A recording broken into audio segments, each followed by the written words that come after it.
Habíamos recorrido más de 50.000 kilómetros en el Canadá, empleando los más modernos y sofisticados medios de locomoción, como helicópteros, hidroaviones, aviones o barcas a motor. No podíamos, sin embargo, abandonar el fascinante país sin recorrer largamente, como lo hicieron los buscadores de metales preciosos, los pioneros y los tramperos, estos paisajes que caracterizan y hacen inconfundible al gran país de Norteamérica.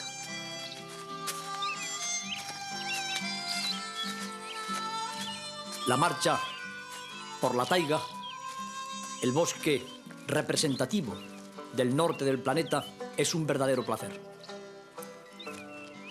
Durante el corto verano, el suelo se cubre de plantas rampantes, de arbustos, de gramíneas, de flores. El bosque, ajeno a la labor destructora del hacha o de la motosierra, constituye un todo homogéneo en el que, además de las plantas diversas, pueden encontrarse los maravillosos animales que constituyen el objetivo de nuestra marcha.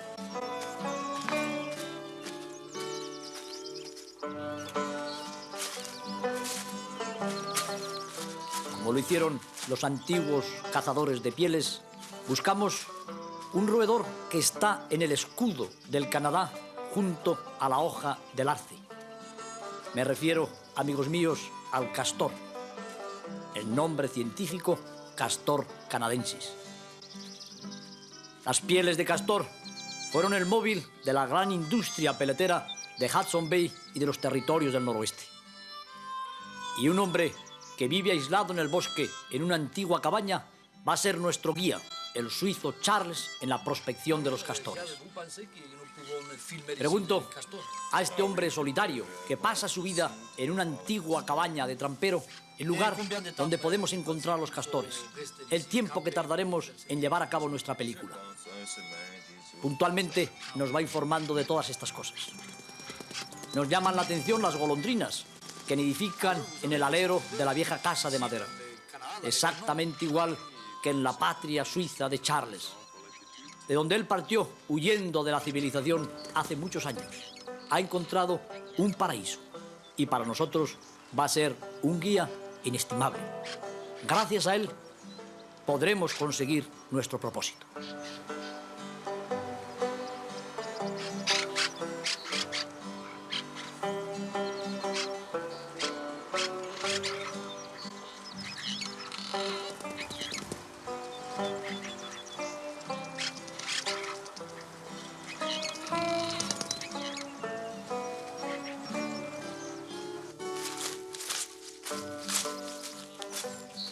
Terminada nuestra conversación con Charles, descendemos hacia el lago de los castores. Nada más llegar a la orilla, nos encontramos ya con las marcas características y representativas de estos grandes e inteligentes roedores. Me refiero, amigos míos, a la madera cortada, a los troncos de toda suerte y tamaño tendidos en tierra, a los tocones, característicos del trabajo de los incisivos del castor. Estos animales dependen enteramente de la madera para sobrevivir. Llevan a cabo un corte característico en los abedules, en los sauces, en los chopos y en toda esta flora tan propia del Canadá para utilizar la madera tanto en su alimentación en invierno como sobre todo en la construcción de sus casas fortines y de sus diques. Tomamos fotografías del trabajo de estos asombrosos roedores que son capaces de talar en pocas horas grandes árboles. Típico es el corte que llevan a cabo con sus herramientas portentosas. Enormes algunos de los árboles que derriban, si se les compara con su talla y su peso, de unos 25-30 kilos en los machos más corpulentos. Pero, ¿podremos observar a los castores realizando su trabajo en pleno día? Sabemos muy bien, y nos lo ha dicho Charles, que los castores son roedores nocturnos. Tras una larga exploración por las lagunas, los lagos y los ríos del territorio del Yukón en el parque de Kluane, encontramos un lago apropiado donde se ha instalado una familia de castores que cuenta con 2 habitáculos. Pacientemente podemos descubrir a uno de ellos que nada en silencio con el cuerpo en inmersión. Únicamente se descubre la cabeza y la cola que le impulsa como si fuera una hélice de movimientos lentos.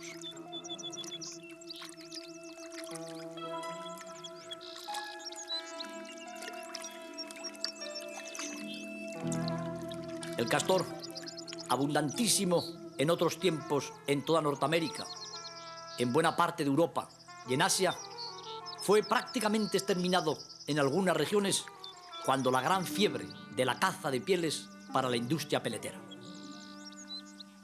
Nosotros vamos a llevar a cabo una estratagema que tenemos la esperanza nos permita filmar a estos portentosos animales.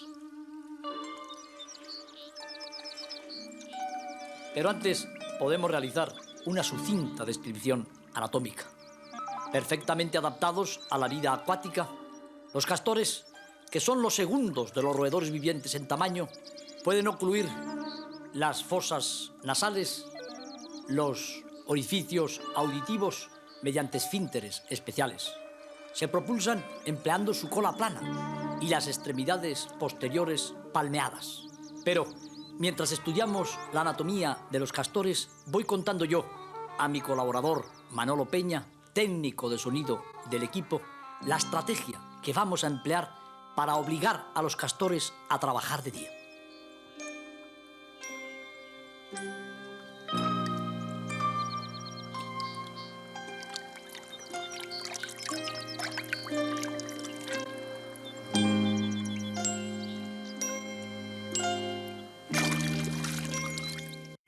Las cabañas de madera de los castores tienen la particularidad de que la entrada es subacuática, está por debajo del agua.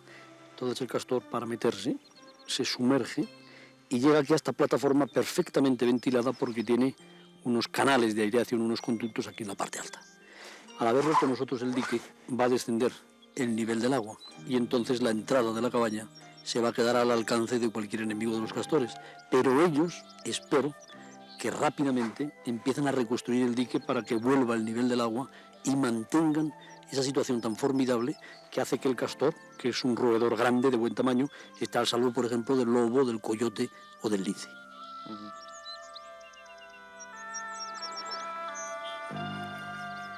Efectivamente, los castores son grandes constructores de diques. Para mantener el nivel de los lagos artificiales que realizan, en los cuales están ubicadas sus casas fuerte, se ven precisados a mantener constantemente el nivel del agua.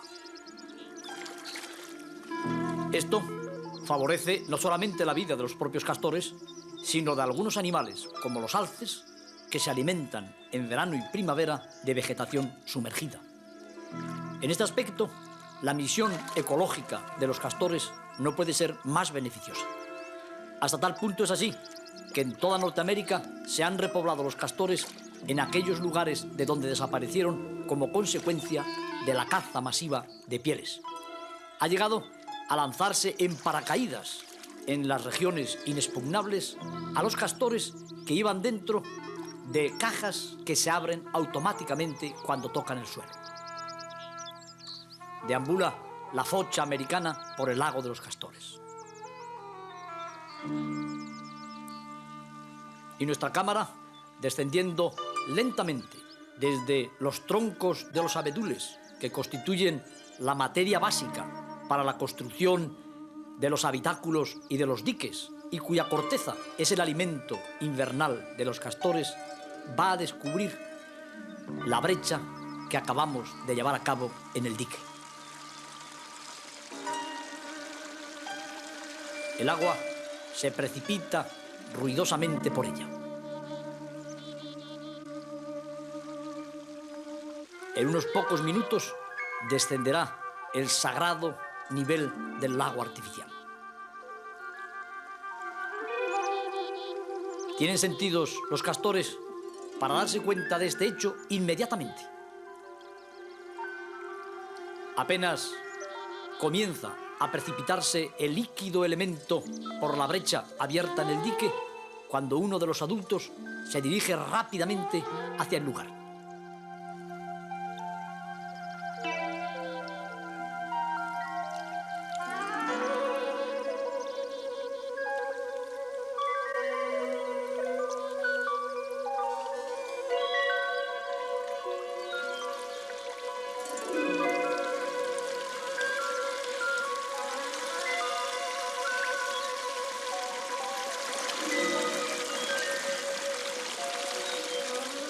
El explorador comienza a inspeccionar la obra.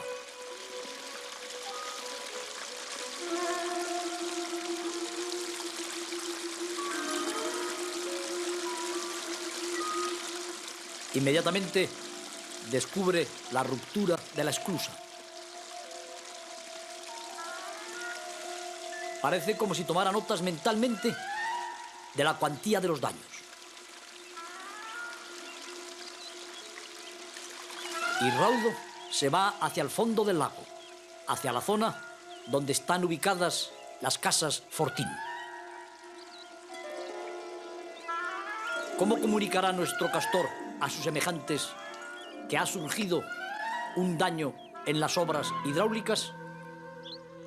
Los antiguos indios llamaban a los castores los pequeños hermanos que hablan, precisamente por esa razón, por la rapidez con que una colonia de 12 o 14 individuos se comunica los hechos que tienen lugar en aquellos intereses vitales para su supervivencia.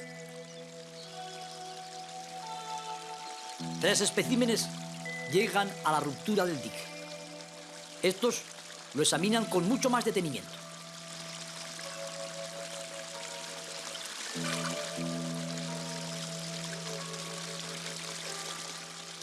Evidentemente, si el nivel de las aguas desciende medio metro, quedarán al aire libre las entradas de las madrigueras donde en este momento los castores están sacando al mundo a los tiernos pequeños.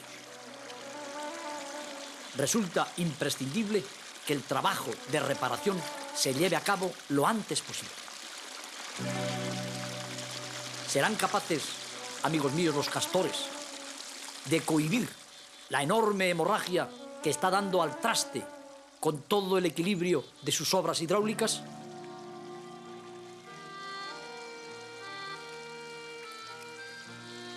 ¿O esperarán quizá a que se haga de noche para reparar el daño? Esta era la duda que nos atormentaba mientras uno de los castores parecía comer las hojas de una rama de abedul caída al agua. Pero pronto descubrimos a un gran espécimen que lleva una rama mediana prendida por los incisivos.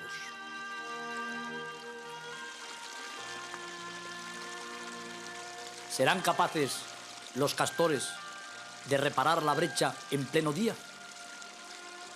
Si así fuera, sería esta una de las pocas ocasiones en las que se ha podido filmar esta actividad del pueblo castor, como llamaban a estos animales los antiguos indios. Poco después llega un gran transporte, un castor que trae cogida por la punta una gran rama. Parece que es el primer tapón que van a colocar para que vaya reteniendo después el barro, las raíces y las ramas mayores en la reparación de la brecha. Efectivamente, este trozo arbóreo ramificado se va a fijar perfectamente al suelo y va a impedir que lo arrastren las aguas casi torrenciales en el escape de la laguna.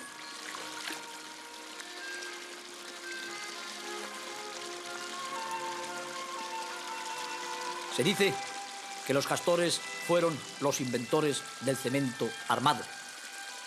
Podría afirmarse también que lo fueron de la sierra mecánica.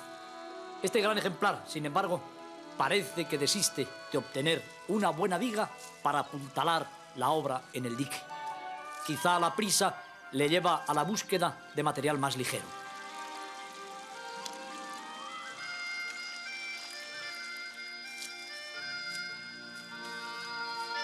El gran problema reside en el hecho de que la fuerza de las aguas sea mayor que la rapidez en el aporte de materiales por parte de los castores. Un gran tapón de raíces mezcladas con barro. No nos atrevemos, sin embargo, a utilizar el suspense como aliciente en esta filmación. Ha podido comprobarse que prácticamente no hay ruptura de un dique que no puedan reparar los castores si el número de los habitantes de un lago excede a los 10 o 12 individuos. Son tales las capacidades para la ingeniería de estos roedores, es tan grande su inteligencia que lentamente van taponando cualquier tipo de brecha que se lleve a cabo en sus lagunas artificiales antes de que el nivel de las aguas descienda peligrosamente.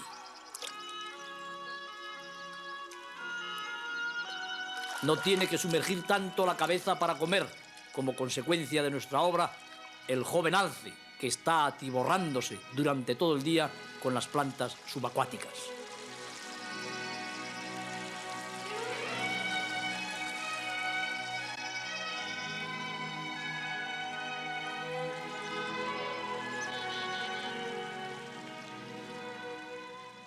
Ha retornado el gran castor al tronco del abedul y aquí deberíamos plantearnos nosotros una pregunta. ¿Cómo ha tomado las dimensiones que le van a permitir cortar un puntal a la medida de la brecha? Esta es una de las muchas incógnitas que tenemos aún acerca del comportamiento animal. Siguen, entre tanto, los compañeros del castor, que ahora está talando el tronco del abedul en la reparación de la brecha. Los incisivos del castor, de autoafilado y crecimiento continuo, actúan como garlopas sobre la blanda madera del abedul.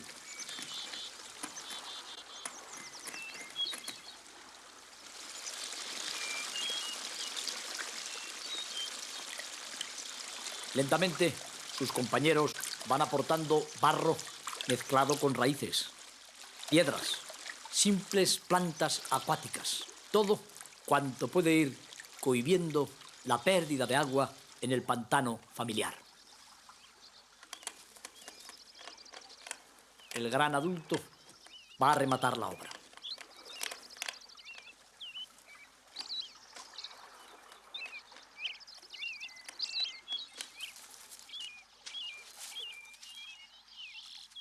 Pero no solo debe cortar la madera, sino transportarla hasta la brecha del dique.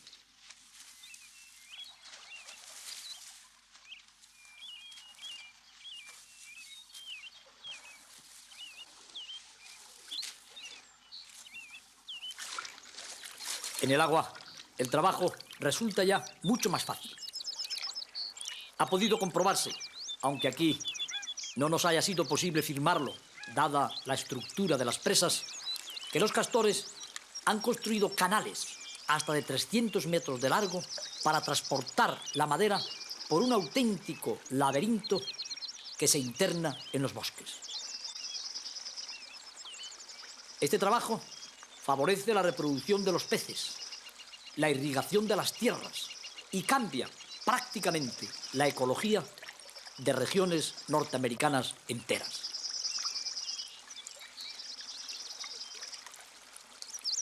El hermano castor, el pequeño hermano que habla, se dirige hacia la presa con el gran puntal.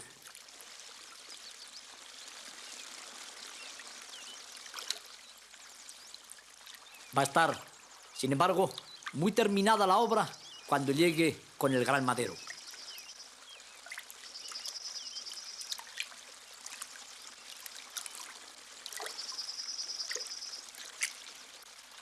Otros componentes de la colonia habrán transportado simultáneamente, aparte del cemento armado, grandes y fuertes puntales que colocan atravesados con objeto de que la presión del agua no arrastre los materiales blandos.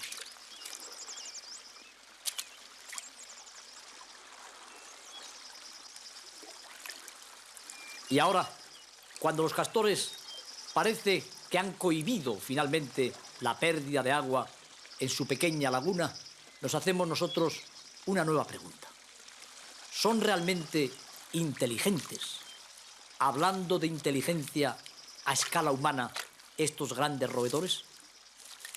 El trabajo que han llevado a cabo, que ha consistido en examinar primero el daño que acabamos de causar en su dique, que ha consistido después en aportar los materiales necesarios para cegar la pérdida de líquido, en colocarles adecuadamente, en mezclarles para que la presión del agua no les empuje, en llevar a cabo, en definitiva, una obra que los seres humanos no hubiéramos hecho mejor. ¿Son inteligentes los castores en el aspecto de inteligencia que apreciamos los seres humanos?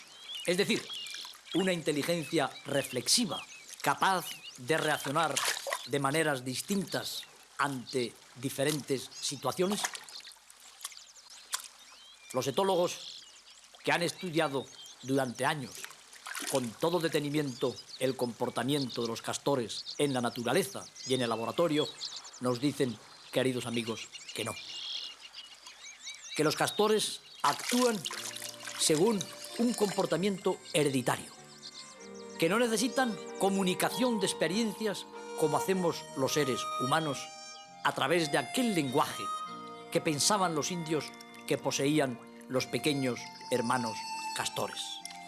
Que ante la ruptura del dique bastará el estímulo de la pérdida de agua, del descenso del nivel en su presa, para que automáticamente, y esta palabra resulta dramática, se pongan a trabajar.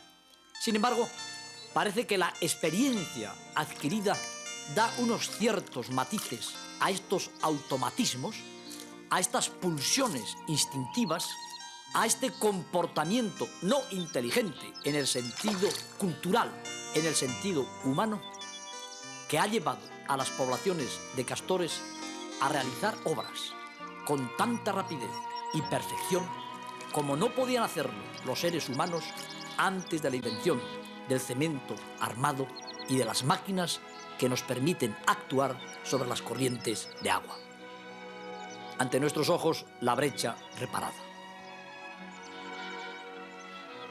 El pajarillo palustre, que ha sido testigo cerca de su nido del trabajo de los castores, puede también estar tranquilo porque no va a perderse ni en un centímetro el nivel preciso que ecológicamente necesitan los distintos habitantes de esta red fluvial modificada y mantenida por los castores.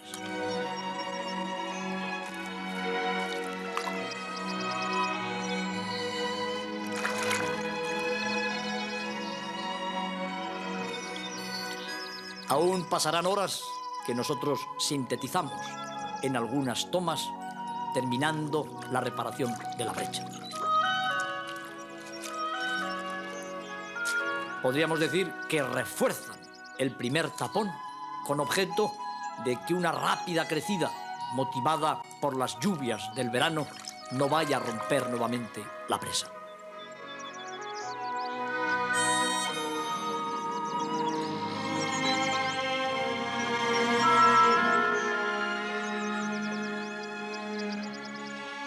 El largo dique aparece intacto ante nuestras cámaras. Ha pasado así miles y quizá millones de años. El pueblo castor ha mantenido las características de inmensos territorios donde viven otros muchos animales, algunos tan importantes para el hombre como el alce.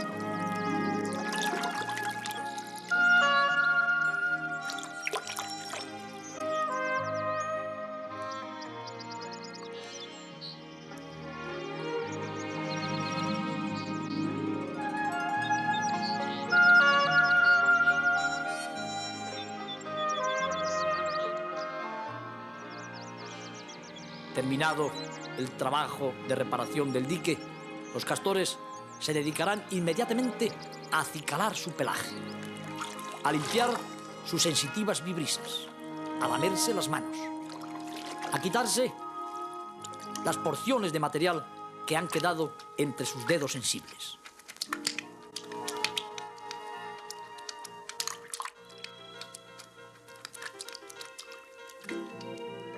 Pero un visitante más peligroso que los naturalistas del hombre y la tierra va a turbar el pequeño banquete residual de los castores.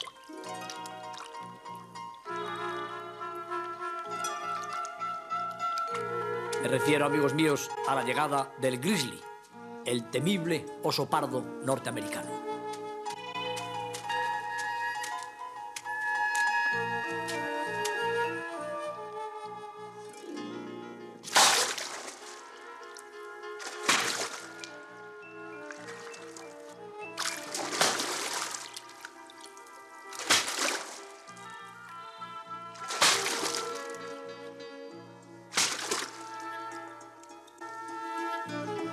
Pero el nivel de las aguas es ya óptimo.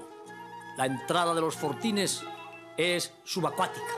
No tiene nada que temer el pueblo de los pequeños hermanos que hablan.